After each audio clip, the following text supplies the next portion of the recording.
नमस्कार. बोला. तर कसा राहील सर आजपासूनचा हवामान अंदाज? आणि हो. शेतकऱ्याला मला 24, 25, 26 तारखेपर्यंत पाऊस आहे. 27 ला उघडणार आहे. 24, 25, 26, 27 ला उघडणार. 25, हा 26 पर्यंत आहे. 26 पर्यंत आहे. आणि जास्त तुम्हाला सांगतो ह्या 3 दिवसामध्ये नाशिक जिल्हा, मुंबई, हम्म, पुणे, नगर जिल्हा, शिर्डी, कोपरगाव, हम्म, हम्म. संभाजीनगर, धुळे, नंदुरबार, जळगाव अतिवृष्टी होणार आहे तिकडं. बर.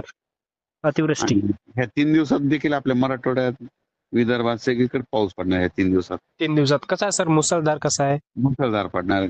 बर. विजेच्या कडकडासह म्हणजे 5:30, 6च्या टायमाला पाऊस येणार रात्रीच्याला, उद्या ह्या टायमाला. उद्या या टायमाला पाऊस सगळीकडे. हो सगळीकडे. सर तुम्ही जे काही अगोदर अंदाज दिलेला होता ना, हम्म. तर ते 100% खरं ठरलेलं आहे आपला. त्यामुळे सर्व शेतकऱ्यांच्या माध्यमातून आणि माझ्याकडून तुम्हाला धन्यवाद.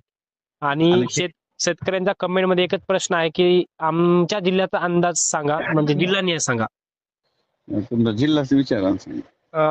सर मराठवाड्यातल्या सर्व जिल्ह्याने सांगा, म्हणजे मी नाव धरून. मराठवाड्यातल्या सगळ्या जिल्ह्याला काय म्हणा 27, 26 तारखेपर्यंत पाऊस आहे. 27 पासून उघडणार आहे. म्हणजे मराठवाड्यामध्ये 7 जिल्ह्यामध्ये, समजा 8 जिल्ह्यामध्ये. बरं. आणि पूर्व विदर्भ आणि पश्चिम विदर्भात देखील 27 नंतर उघडणार आहे.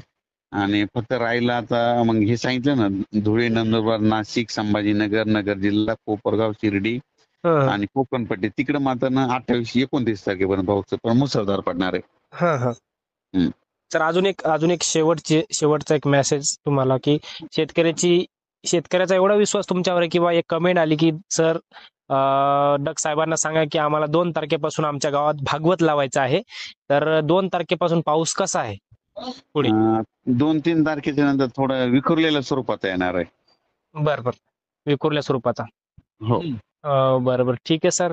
आणि सर बाकी 2 तारखेच्या नंतर सगळं विखुरल्या स्वरूपात पाऊस आहे का मग? 2च्या नंतर काय होणार आहे, सातारा, सांगली, सोलापूर, कोल्हापूर, इकडं धाराशिव, दौंड पर्यंत पाऊस पडणार आहे. समजा 2-3-4 बरं.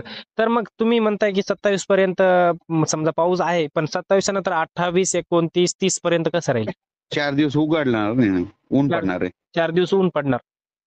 बरं. तर आमच्या हिंगोली जिल्ह्याच्या आजूबाजूला सगळीकडे सर्वत्र पाऊस चालू आहे, पण आमचा थोडाफार भाग सोडलेला आहे त्यानं.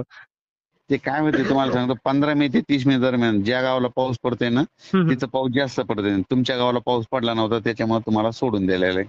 हो सर. 23 ला काल पण सोडलं आणि आज पण सोडलंय. थोडंफार आलं होतं, जास्त का नाही. पण आजूबाजूला तुम्ही जसं सांगलं, हो सर, तुम्ही ज्या पद्धतीने सांगला का त्या पद्धतीने सर पाऊस पडलेला आहे आजूबाजूला आणि उघाडी थोडी. हो सर. ओके सर, धन्यवाद.